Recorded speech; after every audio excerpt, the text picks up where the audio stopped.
So I'd like to start off by thanking both presenters for an excellent set of presentations, very insightful thoughts and views. One question I have, looking forward 5-10 years ahead, what sort of technological, scientific, or data breakthroughs would really have the greatest impact on your research and disaster resilience capabilities that we're trying to develop and implement in the state? Start with you. So technologies, just of course, is always looking for the next bit of technology. And it's the right sensor at the right location at the right time, right? So if we can holistically sense through the space-based systems, of course, there's more and more happening right now on the satellite technology side. But the more proliferated approach to putting sensor data in all of our hands. So if you had ground-based or aerial robotic sensor platform that on demand can swarm the target environment, capture mission-critical data, communicate it in real time, and then synthesize it, will be a big game changer. So there's a lot of opportunity in regards to what do these next generations of algorithms look like that analyze, that fuse those data assets, and ultimately, what do these digital twins look like that tell the larger story? Beyond that, I would add, since I represent more of the smaller scale processes, I think we still have a gap in terms of understanding what's happening inside a fire environment. So if I just focus on the problem on fire specifically. So I think a lot of newer sensors are coming out. For example, we just deployed we did a joint field campaign with multiple groups that came in and deployed their equipment in this one prescribed fire. And we're working with this company. They're developing swarms of drones, right? And they're going inside the plumes and measuring that. So I think these kind of large-scale observations, like the remote sensing-based observations that Falko was talking about, but then supplemented with more ground-based, more localized instrumentation and sensors. This also, by the way, needs to bridge a gap in the instrumentation because we still cannot collect very good data. So if you can tell me what is the wind speed and the turbulence and the temperature very close to the fire, none of our sensors work very well, actually. They're not designed to work in those environments. So I think we also need that kind of developments and breakthroughs in terms of the equipment itself. And just to build on top of it, again, I take this sort of academic view, right? Technology, science, engineering. One of the greatest success story of the ongoing Alert California project is really the community engagement. It's entirely user-centric. It's not us developing a solution for a problem that doesn't exist yet, but CAL FIRE, the firefighters informing what their real-world challenges are, right, and how to potentially make a difference to the way they respond to fire. They protect us, right, save our lives at the end. So how can we provide our part, right, of that larger solution or way of mitigating those challenges by at least helping with data, making their life a little bit easier. Good afternoon. What role has climate change played in this whole situation? I mean, people have been living here in California for millions of years, and I don't recall, I'm pushing 80 now, and I don't recall these major fire events, until now. Is it all due to climate change, or is it something else? Thank you. Go ahead. That's one of those loaded questions, and if I start talking about climate change in the larger context, it's very quickly to lose half of the audience. What we generally talk about are climate extremes, or extreme climate, right? So that we have seen that processes in the real world are being amplified because temperature fluctuations are higher, because ocean temperatures are drastically changing and increasing at depths at sort of mind-boggling scales. But the extremes that we're seeing right now, they make our life extremely hard and they require us to respond ever faster. We have, of course, an earth scientist in the audience, so it's probably itching. You can provide more context, Neil, right? Under the bus. Under the bus, okay, good. So to quote Neil, how did that go, Neil? What we're doing right now as humanity at large is to run the greatest scientific experiment ever conducted. The only problem is we're in it. Yep. And so the question is, how do we leverage the position we are in, use the position we are in to put a step forward, the right step forward, to help mitigate the risks we're creating. So earlier today, we heard from people saying there's these extremes in climate change, and it's impacting the insurance agencies. It's impacting how to plan models. The models are all over the place because the models were based on data that don't exist anymore, that things have changed. And I want to give you an example. Does anybody remember Hurricane Otis? Could you raise your hand? Okay, Otis, by all the models, was predicted to remain a tropical storm. It turned into a Cat 5 overnight and hit Acapulco. They had no warning because the models aren't capturing how these storms grow, okay, and accelerate. So we need to start thinking about building new models and trying to capture some of these extreme events. And I agree with Falko completely. You can turn an audience off with certain parts of phrases, but we're in weather whiplash, okay? The US East Coast was like minus 20. That's why I wear shorts, okay? But anyhow, they're gonna be like 60 this week because of the polar vortex and arms reaching down, crenulations coming off of that. So climate is very dynamic right now, and it makes sense. You put a Bunsen burner under a beaker full of water and turn it on. The heat's got to go somewhere. By the way, guys, great talks. Really good. I had an addition onto that comment. So coming back to the question here, are fires changing because of climate? So I'm not a climate scientist. I don't have an attribution to climate change, but I would say there is another side of the story is the management of the landscapes and the buildings. So in I think in 1940, 1910, around that time, around that decade, there was a fire in I think Arizona that killed a lot of people, and then the Forest Service had the policy of the 10 a.m. rule that was established at that time. So that was absolute fire suppression, right? So any fire that had to be that ignited had to be suppressed within 10 a.m. the next day. So and then subsequent improvements in fire suppression became the norm, which led to the situation that in places that needed fires, the fires were put out too early, too often, and so that led to an overgrowth in fuels in many cases, right? And then on top of that, when you add the equations of drying out and changing patterns of weather, climate, then you have the recipe of massive wildfires. So essentially, we are suppressing the natural cycle of the low intensity fires. So the regime shift that's happening is instead of having fires that are low intensity and frequent in fire adapted landscapes, we have less frequent but more intense fires, and that is one of the biggest pieces of the puzzle. This is a commercial for the last panel. I have several slides on climate change where I will quantify it for both hurricane and wildfire. So nobody leave, everybody stay here, and you're going to get a dose of climate change.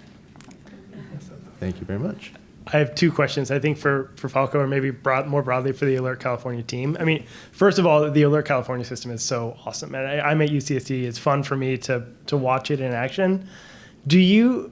Have you thought about, or do you have any way of validating on the ground how it has actually changed outcomes? Can you tell us about how response times have changed or the likelihood of escaping initial attack? That's question one. Maybe I'll let you take that one, and then we'll do the next one. So as academics, of course, we like measurable outcomes, right? Can we quantify, characterize that? Again, ultimately, that's something that is being accessed in collaboration with CAL FIRE, CAL OES. Because again, they're the subject matter experts. They have the ground truth baseline over generations. And we're working closely together to establish those and better communicate it. But don't quite want to get ahead of ourselves. Sure. The point being, the observation is that, yes, the system has helped respond to extreme events faster. And those that are using the system continuously to marshal response have commented that yes, on many occasions, what exactly happened as a signal came in, they were able to validate it, make informed decisions, or use the data to inform the decision, decide on, do you have to send an engine? Do you have to activate a helicopter? Do you have to get a very large air tanker? Do you have to throw absolutely everything at it? A decision which you now could, in a meaningful way, make because you have real-time eyes on the events unfolding. And in many occasions, what happened is that, yes, that fire was dealt with before anybody else ever mentioned that it actually existed.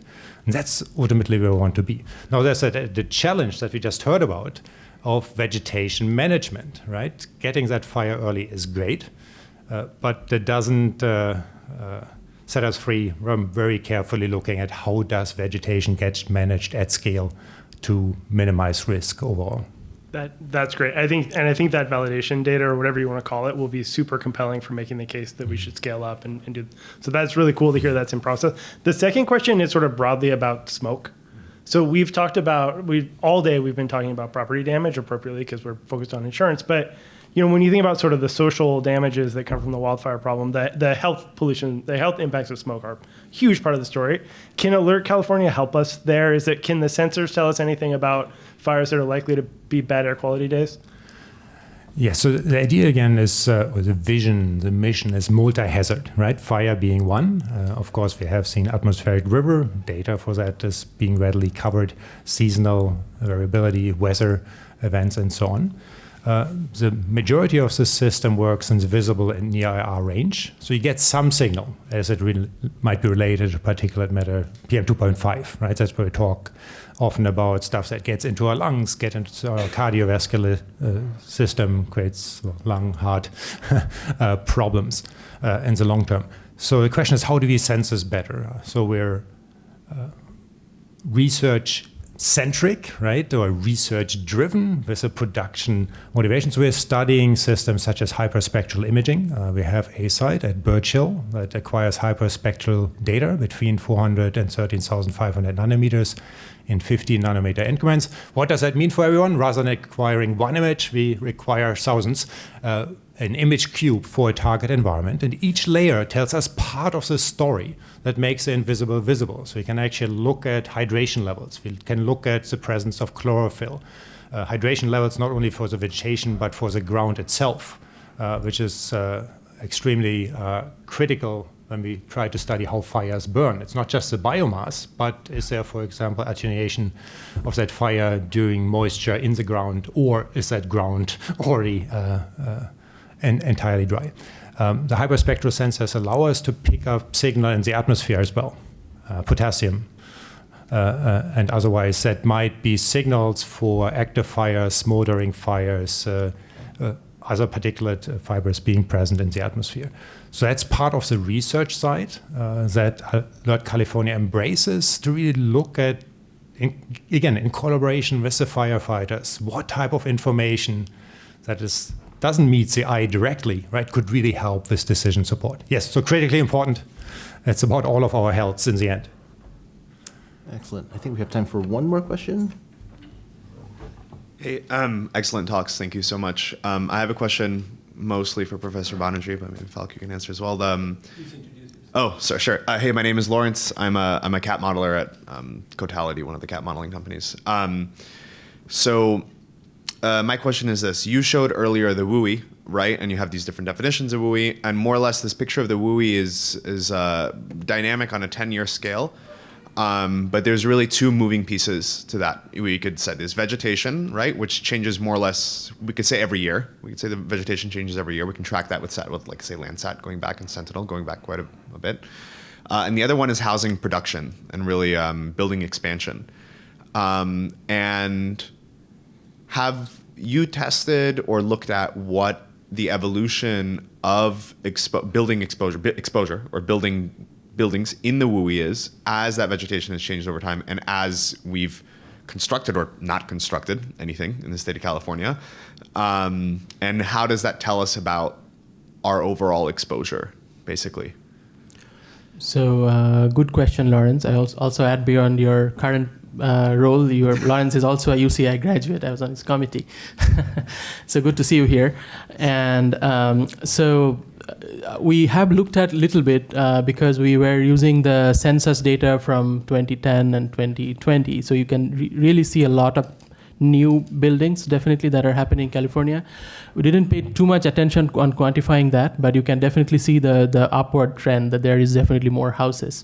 But in one of my slides lurking around I didn't touch on it, was an NPR article, screenshot of that said the US, California is considering building away from the violent urban interface. And that caught my attention earlier was that in the damage in the WE is because of embers, not necessarily how close it is within the fires. And as I showed earlier, fires are not necessarily touching upon, on an average, on a very low percentage, right, 4 to 5%. So we have to really think about the ember traveling distance. So, and that can be variable depending on where you are. So I am actually not against perhaps, but I think we need to be cautious against using this one number of threshold. Because if you are in the Palisades fire region, you are really on an interface of a mountainous area. And for example, that could lead to different types of wind patterns, and that could lead to different dispersion patterns of embers. If you're in a region that is populated with palm trees, you have super spreaders of embers right next door to you. So all of these variables would lead to different types of thresholds. So what you call WY, I think that can itself be revised in a more localized way, instead of relying on these very bulk average zoning laws. So, or even if you make it dynamic building footprints.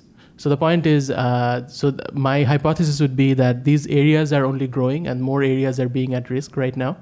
But we also can think about redefining what we call a WY. And my suspicion will be we'll only get even more areas that are at risk. Thank you, and I had a follow-up comment on that. I saw in the paper that you have forthcoming, right, on the statistical modeling of building destruction. So one of the variables you have there is year built, right? Yeah. So you actually have a very easy way to backtrack this because we have climate and veg data, and you can create a sort of dynamical WUI, right, that incorporates wind data and incorporates temperature, et cetera, yes, to create these new ember or more representative fire-prone regions, and then track using the building data how exposure to hazard has changed over time. So there's still a way to do it, yeah, even if we step away from a very simplistic definition. Essentially, yeah. So the existing WE layers are what we call more of a static layer. And then the comprehensive model that we are calling it, that actually has this more dynamic weather variable incorporated. So that you can, like if you have a setup system like Alert Wildfire, that can pull in all these different data sets and put it in this framework and have a more of a dynamically changing risk. Just like dynamic pricing. So I wonder if the insurance industry will pick that up. Cool. But joke aside, you can make it dynamic, yes. Cool. Okay, thank you. I'd like to give a round of thanks to our presenters and thank you again for the number of excellent questions.